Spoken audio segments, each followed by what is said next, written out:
because, let me see, put this down here. His mic may be too hot, or do you have the other mic open also? Because now all of a sudden my mic sounds like I'm in the Coliseum. 4, 5, 7, 8, 9, 10, 11, 12. Does it sounds good to you? Yeah, okay. How about mine? Greek? Perfect. Yeah, I think you come with your own mic. Of course, you want to hear yourself, don't you? Yeah, I like to hear myself talk. Okay. All right, well, Greek, say something so he can hear if you're on here. Hey, how you doing today, Mayor? I'm good, sir. Yourself? Good to see you. All right, Good look. to see you. Well, look, I'm not going to beat around the bush here because we're going to get straight into this.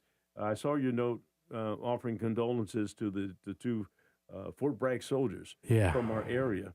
Talk about that a little bit because, whenever we have a conflict like we have, Fayetteville and our community here really is way more involved than people understand, especially when you have some casualties. Yeah, absolutely. And again, like you said, the words can't do it, but we certainly wanted to extend our condolences to all of the families of all of our service members that lost their lives recently in the war with Iran. But it hits home because two of them were based here in our community, so they had relationships here. And I think one of them, the sergeant, was actually from here. So we wanted to make sure that on behalf of the city, we expressed our condolences. Our prayers are with them. Let them know that, the community's arms are around them. And so, we pray for their families this morning. It is a hard thing for us to deal with, but unfortunately, we're no strangers to this. Right.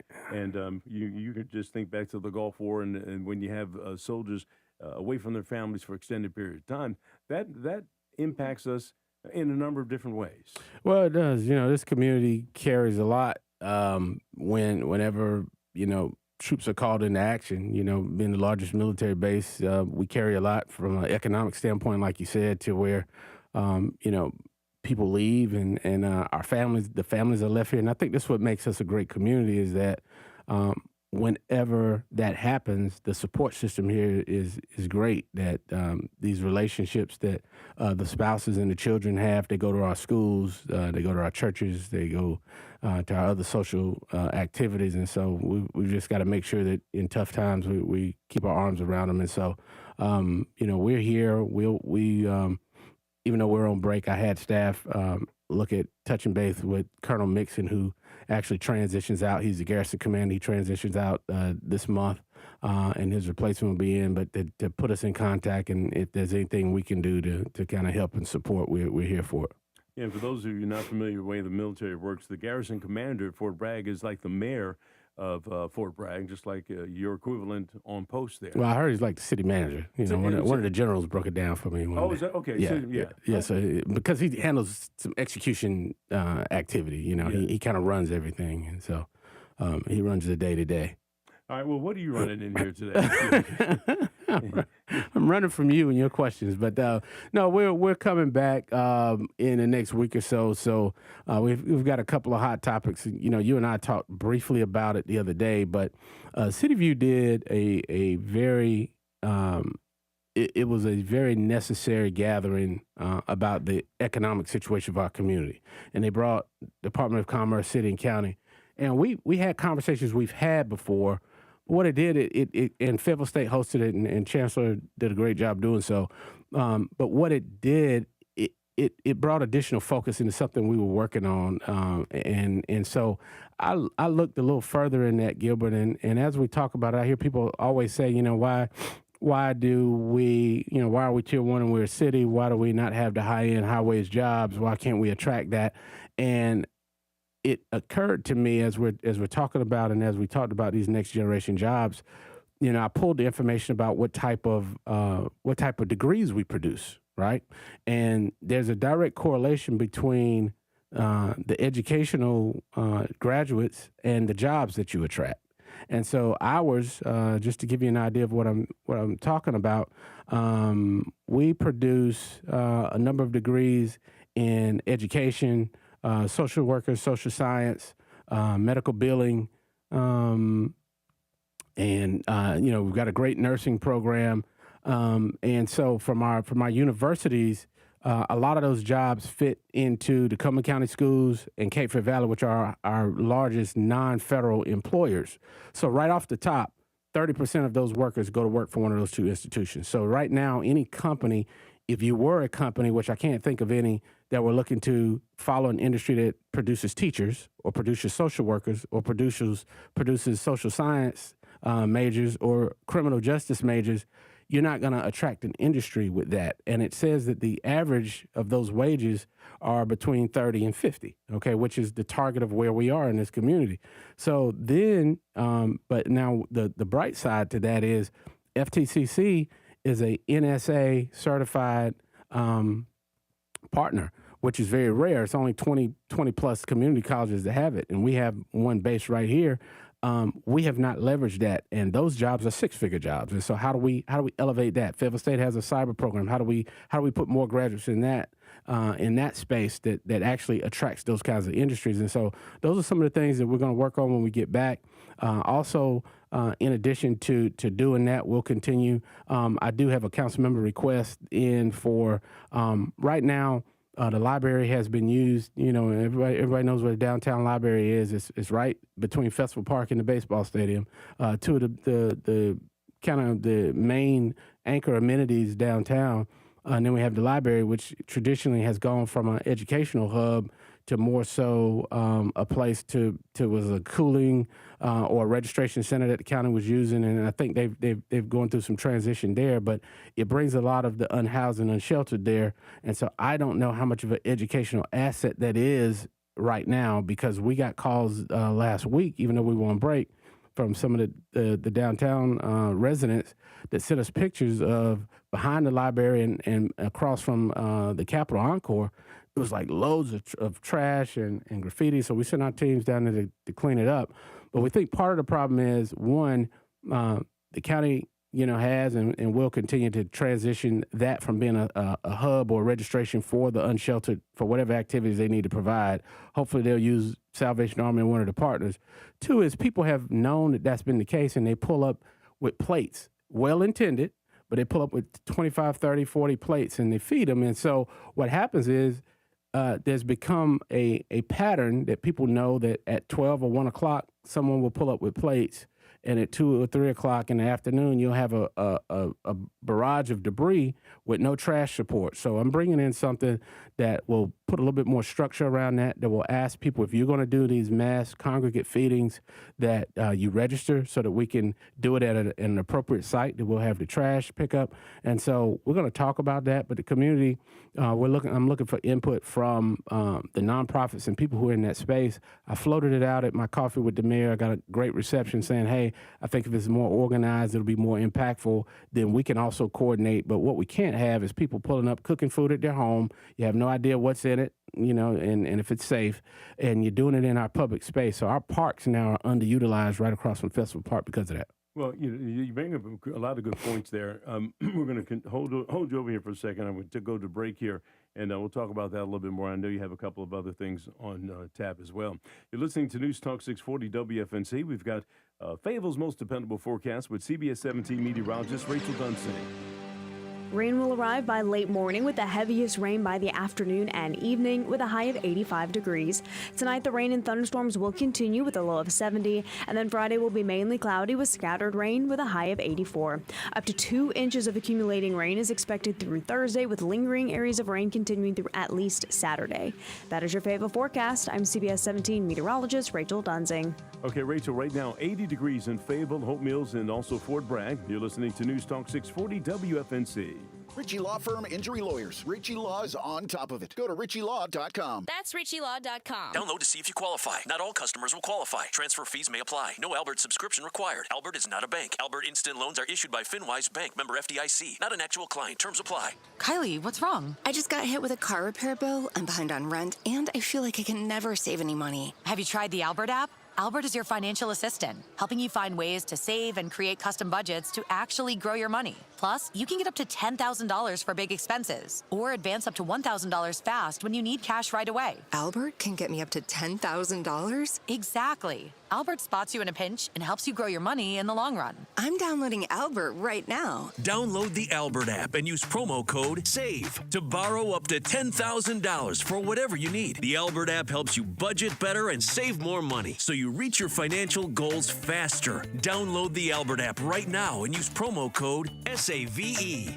To borrow up to $10,000, use code SAVE to borrow up to $10,000. Bass Air Conditioning, the name you trust for heating and air. If your HVAC or plumbing isn't doing its job, why DIY when you've got a guy? For a limited time, get $75 off repair or service, plus great rebates and low monthly payment options on new HVAC systems and water heaters. We also have free estimates, second opinions, and fast installs too. Visit us online at bass-air.com.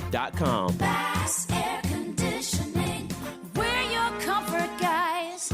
Visit Valley Auto World Volkswagen for special offers on multiple models. Now through August 31st, qualifying customers can finance a 2026 Atlas with 0.9% APR for 48 months or get a $3,500 customer bonus. Finance a 2026 Tiguan with 1.9% APR for 60 months if you qualify, or get a $2,500 customer bonus on select trims. For offer details, call 1-800-264-3212 or visit ValleyAutoWorldVW.com. Enrolls you in a recurring automated marketing text messages. Consent not required to purchase. Message and data rates may apply. The team's looking good this season. I think so. Man, I miss playing football. Ever since I turned 40, I just can't find that fire I used to have. Think it could be lower testosterone? What do you mean? I was feeling the same way. After 40, the body has less testosterone, and men lose their edge. That's why I take Nugenix Total T2. That's the testosterone booster, right? Yes, but Total T2 is their brand new formula that skyrockets nitric oxide levels in as little as 3 hours. Since I started taking it, I've been lifting like when we played for Coach Carter. My energy is way up, and it even spiced up things between me and the missus. Are they still giving out complimentary bottles? Yep, just send a text. Text HIM to 215-215 for your complimentary bottle of Nugenix Total T2, the next generation testosterone booster. Text now and we'll include a bottle of Nugenix Thermo X, our newest, most powerful fat burner ever, absolutely free. Text HIM to 215-215. That's HIM to 215-215. These statements have not been evaluated by the FDA. This product is not intended to diagnose, treat, cure, or prevent any disease. Paid for by Adaptive Health.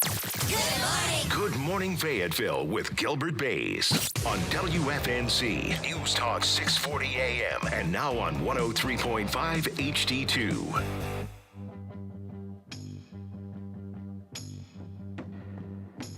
News Talk 640 WFNC. Hey, Greek, for some reason, I do sound hollow in here, like there's, is my mic up where it normally is, or, and maybe his mic is up too strong or something, because I'm being picked up on his mic or something like that. There we go. That sounds a little bit better. Okay. All right. Hey, we got the mayor in here. That's who's hogging all the air in here. The mayor's hogging all the air and taking up all the microphone space. We have limited microphone space in here. But look, we're getting ready to give you the boot here. Oh, man. But look, because you're out in the parking lot here for 10 minutes of your time, you know, out there flirting with your wife who's in the lobby, doesn't want you to. I'm coming in busting here early. I have to unlock the doors, man. Why didn't she want to come in here? Look, you have to take that up with her tomorrow. She said she's coming in tomorrow. Yeah. All right. And they've got a great gala that's happening in September. We're going to talk about that. Well, look, you were talking about this thing, and I want to just drive the point home here.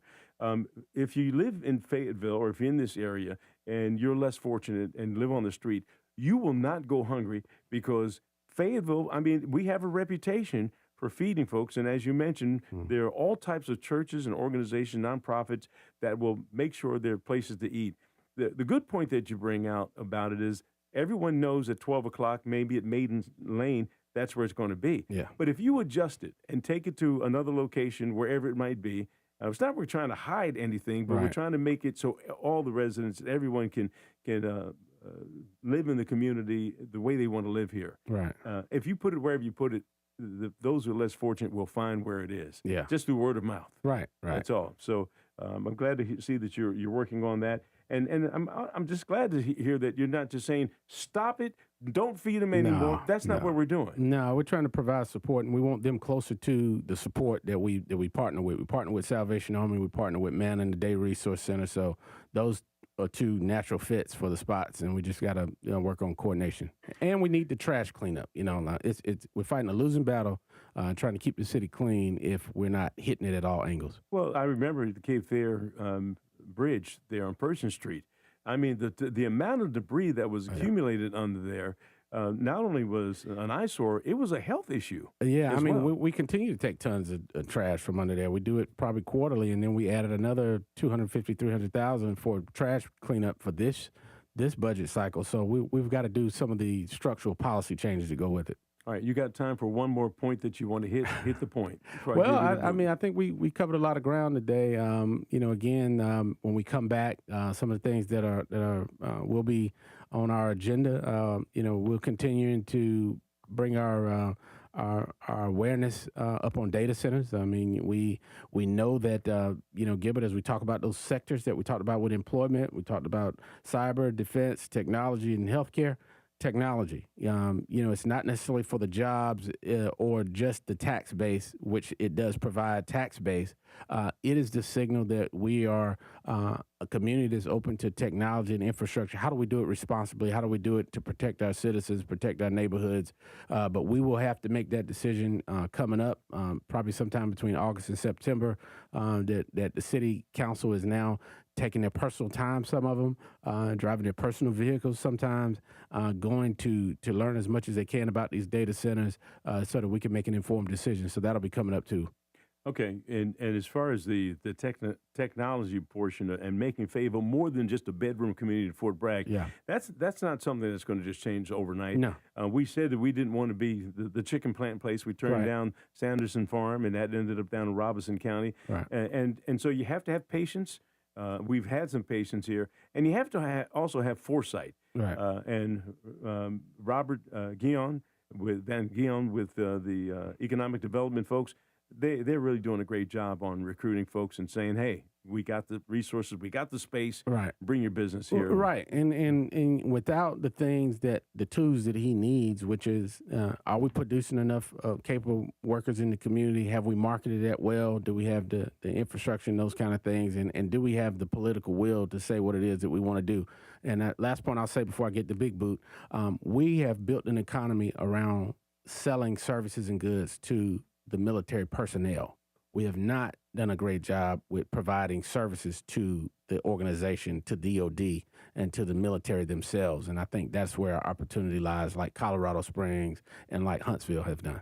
Yeah, and also making it so that those military personnel who decide to get out, call Fayetteville home, keep their skills here, and use those for the workforce.